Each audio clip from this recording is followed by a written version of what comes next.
Hi guys, this is Mark Shawson, the Pattern Trader, and we're about an hour away from the stock market opening in the United States. And we are seeing a firmer tone in the markets, continuing the massive rally we've had in the last couple of days. Now, a couple of days ago, I did warn my members that a rally was likely, that the big shorts that we had established over the last couple of weeks should be covered and we should stand aside. And this is really consistent with bear markets where you get these massive short covering rallies. And I don't think that this is any exception. In fact, I'm salivating at another chance of getting a huge short position on in some of these NASDAQ stocks. I think this is just a dead cat bounce, principally on the rally of a sell-off in the dollar today. So the euro hit a key point where we met an equal low at 113 yesterday. And this is again an equal low where we set the same exact price point back in August. So I think that it was a natural point for the euro to find some support. We bounced smartly off the 113 level and now we're trading a hair over 114. And I see us perhaps continuing higher to the 115.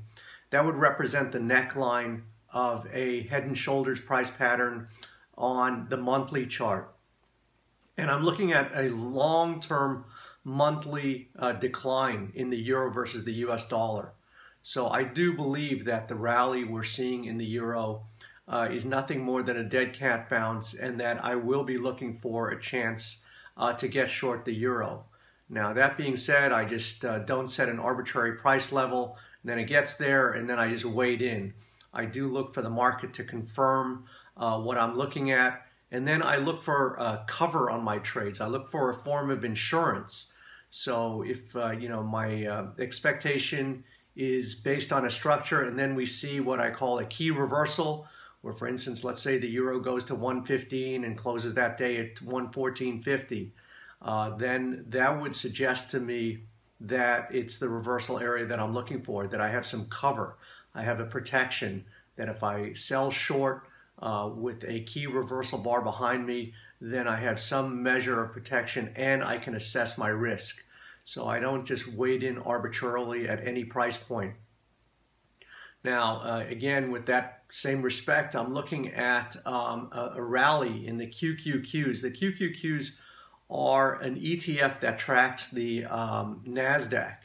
And I would love to see the QQQs back in the mid 170s. We're trading exactly at about 170. I'd like to see it rally a hair higher, show me some reversal bars, and then I would look to reestablish some shorts. Now, the dollar and the market moves are going to be principally based on what's going on in interest rates. And to that end, I monitor an ETF called the Corporate Bond High Yield, and the ticker symbol is H, Y as in yellow, G as in George, so HYG. And this tracks an ETF of some high yield corporate bonds. Now, this is an inverse relationship. So when prices go down, it means interest rates are going up. So right now we're sitting at a 3-year low in the corporate bond ETFs at around 84. We bounced a little bit off that. Again, this is a natural point for this to find some support, but we've come down from 89 to 84. And again, remember, when prices go down, it means interest rates are going up. So this is an ETF that I monitor to see the relationship of interest rates. And again, higher rates will boost the dollar and probably sink the stock market. So any penetration below 84 on this HYG ETF will likely set in motion another dollar rally and a stock market sell-off.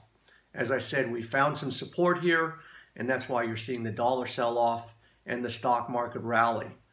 So I'm keeping a keen eye on this. I would love to see, again, a bit of a rally in the HYG, a sell-off in interest rates, get a sell-off in the dollar, a run-up in the stock market, and then I will be looking to step in and take some counter positions, because I do believe the longer-term trends of interest rates are higher that the dollar will continue to rally and that we will likely to see a continuation of the stock market sell-off that we saw starting a couple of weeks ago.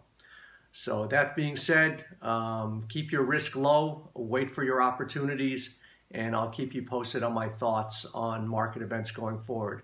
I wish you a healthy and prosperous trading day, and I'll see you next time.